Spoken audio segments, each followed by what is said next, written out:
최근 두 개의 뉴스가 있었습니다. 한 사건에서는 대리기사가 술에 취해 운전했고, 또 다른 사건에서는 대리기사가 일하다가 돌아오지 못했습니다. 같은 직업, 전혀 다른 결과. 하지만 저는 이 두 사건이 전혀 다른 이야기가 아니라고 생각했습니다. 누군가는 가해자였고 누군가는 피해자였습니다. 그런데 이상하게도 이 두 사건은 같은 질문으로 이어졌습니다. 이 서비스, 정말 준비된 시스템 안에서 운영되고 있는 걸까? 이 영상을 만들며 저는 누군가를 비난하려는 것도 아니고 정답을 말하려는 것도 아닙니다. 다만 이 일을 하는 사람으로서, 그리고 서비스를 이용하는 사회의 한 구성원으로서 한 번쯤은 조용히 질문하고 싶었습니다. 먼저 하나의 사건부터 보겠습니다. 최근 대리운전을 호출한 고객이 자신을 태우고 운전하던 대리기사가 음주 상태였다는 사실을 알게 되면서 논란이 시작됐습니다. 이 사건은 단순한 실수가 아니라 고객의 안전과 생명의 문제가 직접적으로 연결되어 있는 문제였습니다. 그리고 이런 사례는 이번이 처음이 아닙니다. 또 다른 사례에서는 만원짜리 콜이면 고객이 직접 주차해라 라며 서비스를 거부한 대리기사가 있었고, 심지어 고객을 성폭행한 대리기사 사건도 있었습니다. 즉 이번 사건은 특별하거나 예외적인 사건이라기보다 이미 여러 번 반복되었던 문제의 또 하나의 결과였습니다. 그렇다면 질문 하나. 이건 개인의 일탈일까요? 아니면 더 큰 문제의 신호일까요? 보통 이런 사건이 터지면 사람들은 이렇게 말합니다. 미친 기사 하나 걸린 거네. 그냥 운 나쁜 케이스였네. 그런데 이렇게 넘길 수 있을까요? 음주 상태로 운전대를 잡았다는 건 단순 매너 문제나 서비스 불만족이 아니라 범죄 수준의 위험 행동이라는 겁니다. 그럼 다시 질문이 생깁니다. 이런 사람이 어떻게 대리기사가 될 수 있었을까요? 여기서부터 개인의 문제가 아니라 구조 문제로 이야기가 넘어갑니다. 대부분의 사람은 대리운전을 부를 때 플랫폼을 믿고 부릅니다. 카카오든 티맵이든 어느 회사든. 고객은 그 앱이 연결해준 사람이라면 일정한 기준과 검증이 있었겠지라고 생각합니다. 그런데 플랫폼 입장에서는 이야기가 조금 다릅니다. 실제로 이번 사건 이후 카카오 대리 측은 이렇게 입장을 냈습니다. 현재 기업 차원에서 사전에 범죄 경력을 조회할 수 있는 방법이 없다.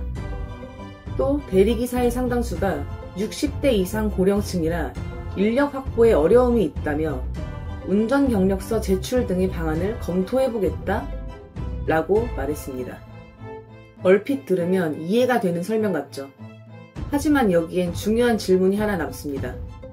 그럼 지금까지는 아무런 검증도 하지 않은 상태로 고객을 연결해왔다는 의미인가? 플랫폼은 서비스의 이름을 제공하고 고객은 그 이름을 믿고 호출합니다. 하지만 정작 사고가 나면 그 책임은 개인에게 남습니다. 이 구조가 반복될수록 서비스는 플랫폼의 것이지만 책임은 그 플랫폼에 속하지 않은 사람들에게만 전가됩니다. 플랫폼은 기사와 고객을 중개할 뿐 고용하거나 관리하는 구조가 아니기 때문입니다. 그리고 얼마 지나지 않아 더 큰 충격을 주는 사건이 벌어졌습니다. 대리기사가 운행 중 승객에게 폭행을 당했고 결국 숨진 사건입니다. 이 사건만 놓고 봐도 충격적이지만 더 놀라운 건 이번이 처음이 아니라는 것입니다. 어느 사건에서는 술 취한 부부가 대리기사에게 사커킥을 날렸고, 또 다른 사건에서는 벽돌로 대리기사를 가격한 사례도 있습니다. 운전하면서 돈 버는 직업이라는 점은 같지만 현실에서 대리기사가 겪는 위험은 다른 운수업 종사자들과는 비교할 수 없는 수준입니다. 이번 사건의 가해자는 살인 및 특가법 적용으로 구속 송치되었습니다. 그런데 진술 과정에서 가해자는 처음에 이렇게 말했습니다. 기억이 나지 않는다. 이후엔 진술을 바꿔 이렇게 말했죠. 방지턱을 넘는 게 울컥거려서 화가 났다. 죽음으로 이어진 폭행에 대한 설명이 고작 감정적 불편함이었다는 겁니다. 이 진술이 말해주는 건 단 하나입니다. 대리기사는 누군가에게 화풀이 대상이 될 수 있는 위치라는 것. 그리고 그 뒤에는 제도적 보호가 없다는 사실에 대한 암묵적 확신이 있습니다. 그럼 하나 짚고 갈게요. 특가법은 운행 중 운전자를 폭행했을 때 형법보다 더 무겁게 처벌하도록 만들어진 법입니다. 그래서 폭행이나 상해 단계까지는 특가법이 형법보다 강합니다. 그런데 사망으로 넘어가면 이야기가 달라집니다. 사망의 경우 특가법이 더 강하지 않다는 겁니다. 이유는 간단합니다. 법적으로 이 행위를 살인의 고의가 아니라 치사로 보기 때문입니다. 다시 말하면 운전자를 죽게 만들 정도의 폭행을 해도 법은 가해자의 의도를 기준으로 처벌합니다. 결과가 아니라 마음이 기준이란 겁니다. 첫 번째 사건에서는 대리기사가 가해자였습니다. 반대로 두 번째 사건에서는 대리기사가 피해자였습니다. 역할은 완전히 반대입니다. 그런데 두 사건에는 놀라운 공통점이 있습니다. 바로 둘 다 어떠한 제도도, 검증도, 보호도 없이 일하고 있었다는 점입니다. 즉, 이 직업은 가해자가 될 수도 있고 피해자가 될 수도 있는 구조 위에 놓여 있습니다. 그래서 이 사건들을 단순히 이렇게 말할 수 없습니다. 나쁜 기사 하나 있었다. 운 나쁘게 이상한 손님 걸린 거다. 그런 문제가 아닙니다. 이 두 사건이 보여주는 건 개인의 문제가 아니라 구조의 문제라는 점입니다. 지금 이 산업에는 기준도 없고 보호도 없고 책임도 없습니다. 그래서 질문은 여기서 시작됩니다. 그렇다면 대리운전이라는 일은 어쩌다 이렇게 아무도 책임지지 않는 구조가 되었을까? 그럼 질문 하나. 같은 상황에서 택시기사였다면 결과가 같았을까요? 법적으로 택시기사나 버스기사는 여객 운수업 종사자입니다. 국가가 정한 제도, 그 안에 있는 직업이죠. 그래서 그들은 자격검증, 보험, 보호규정, 산업구조 안에서 일합니다. 반면 대리기사는 서비스는 플랫폼 이름 아래 이루어지지만 직업은 시스템밖에 없습니다. 이 차이가 결국 이렇게 말할 수 있게 만듭니다. 대리기사는 폭행 시 처벌받을 수 있지만 보호받는 직업은 아니다. 지금까지 두 사건을 보면 한 가지 사실이 드러납니다. 택시나 버스 기사들은 보호를 받지만 대리기사는 그렇지 못합니다. 택시나 버스 기사가 폭행을 당한다면 소속 회사나 조합이 나서 법적 지원, 보험, 상담 또는 대응 매뉴얼까지 제공할 수 있습니다. 그런데 대리기사는 어떨까요? 아무것도 없습니다. 플랫폼을 통해 연결된 서비스처럼 보이지만 사건이 터지면 책임은 오직 개인에게만 남습니다. 이 차이는 어디서 생길까요? 택시와 버스는 국가가 정한 여객 운수업입니다. 그들은 공공체계 안에 존재하는 직업입니다. 반면 대리운전은 다릅니다. 대리운전은 사람을 운송하는 직업이 아니라 단순히 운전대를 대신 잡아주는 서비스로 분류되어 있습니다. 사람을 태우고 도로를 달리지만 법은 이 일을 교통 서비스도, 운수업도, 공공 서비스도 아닌 그냥 민간 편의 서비스로 취급합니다. 그러니까 제도는 이렇게 말하는 겁니다. 이 일은 운수업이 아니다. 그냥 운전을 대신해주는 서비스일 뿐이다. 이 분류 하나 때문에 자격검증, 교육, 보험, 범죄 전력 확인, 보호체계, 이 모든 것이 만들어지지 않았습니다. 택시나 버스는 처음부터 법으로 설계된 산업입니다. 하지만 대리운전은 다릅니다. 사람들이 술 마시니까 필요해서 생긴 서비스로 시작했습니다. 제도에 의해 만들어진 산업이 아니라 시장 수요가 만들어낸 편의 서비스였던 것입니다. 때문에 이 산업은 먼저 생기고 나중에 법을 고민하는 방식으로 발전됐습니다. 그래서 지금까지도 제도는 이 직업을 공식적인 산업으로 인정하지 않고 있습니다. 플랫폼은 이렇게 말합니다. 우리는 연결만 해주는 중개자일 뿐이다. 그래서 사고가 나도, 범죄가 일어나도, 사망사건이 발생해도 책임은 플랫폼이 아니라 기사 개인에게 전가됩니다. 지금 구조는 이거입니다. 플랫폼의 이름으로 일하지만 플랫폼의 보호는 받지 못한다. 물론 대리기사도 범죄 피해자 구조법 같은 모든 국민이 받을 수 있는 법적 지원은 받을 수 있습니다. 하지만 그건 대리기사니까 받을 수 있는 보호가 아니라 국민이니까 받을 수 있는 보호입니다. 직업적 보호는 없습니다. 그런데 여기서 또 한 가지 질문이 남습니다. 왜 이런 조건의 일이 이렇게 많은 사람들의 직업이 되었을까?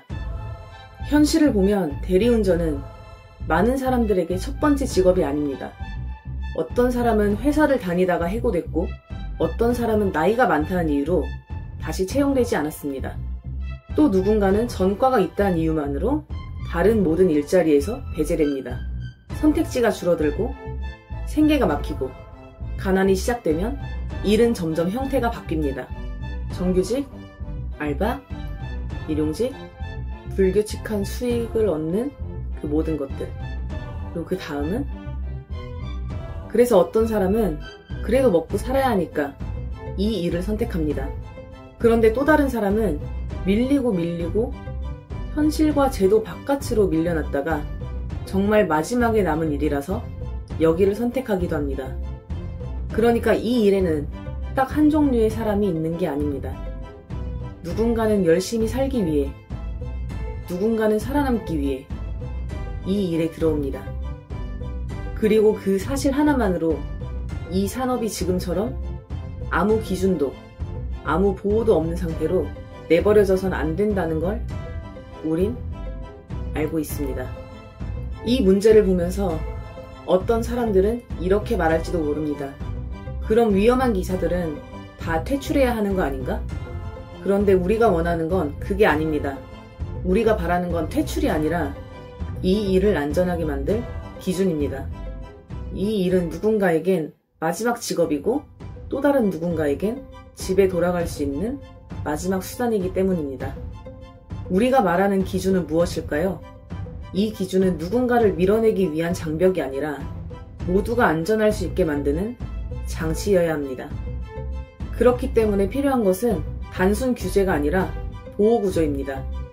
자격 기준과 최소한의 신원검증, 인간의 생명을 다루는 서비스라면 누구든 앱만 설치하면 기사가 되어선 안 됩니다. 제도적 보호장치.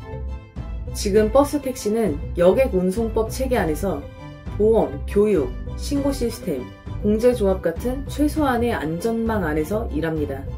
대리운전도 그와 동일한 형태가 아니더라도 최소한의 보호체계가 필요합니다. 플랫폼 책임구조. 연결할 때는 플랫폼의 이름으로 서비스하지만 사고가 나면 플랫폼은 사라지는 구조. 이건 공정하지도 지속 가능하지도 않습니다. 그리고 우리는 이 지점에서 딜레마를 마주합니다. 기준이 생기면 안전은 올라가지만 동시에 가장 취약한 사람부터 다시 문 앞에서 멈출 수 있습니다. 어떤 사람에게 대리운전은 시작이 아니라 마지막 선택지입니다. 그렇기에 우리가 던져야 할 질문은 이것입니다. 기준이 필요하다면 그 기준은 사람을 배제하는 기준이 아니라 다시 사회로 돌아올 수 있게 돕는 기준이어야 하지 않을까요? 보호장치는 통제의 목적이 아니라 누구도 위험해지지 않게 만드는 사회적 약속이어야 하지 않을까요? 그리고 이 산업이 계속된다면 이제는 사람보다 구조가 책임을 져야 하는 건 아닐까요? 대리운전이 계속 존재한다면 그에 걸맞는 최소한의 제도가 존재해야 합니다. 같은 일, 같은 밤, 같은 길. 그런데 어떤 날엔 대리기사가 사람을 해치고 또 어떤 날엔 대리기사가 목숨을 잃습니다. 사람들은 말합니다. 왜 이런 일이 또 일어나냐고. 하지만 이건 우연이 아닙니다. 대리운전은 규칙도, 안전도, 보호도 없는 그저 자리에서 굴러가고 있습니다. 누군가는 마지막으로 남은 일자리를 붙잡고 오늘도 핸들을 잡습니다. 누군가는 마지막으로 남은 귀가 방법이라 믿고 앱을 켭니다. 그리고 그 사이에서 누군가는 다치고 누군가는 무너지고 누군가는 다시 뉴스가 됩니다. 그래서 저는 오늘 묻습니다. 이대로 괜찮은가요? 이 일에는 제도가 필요하지 않을까요? 지대리였습니다.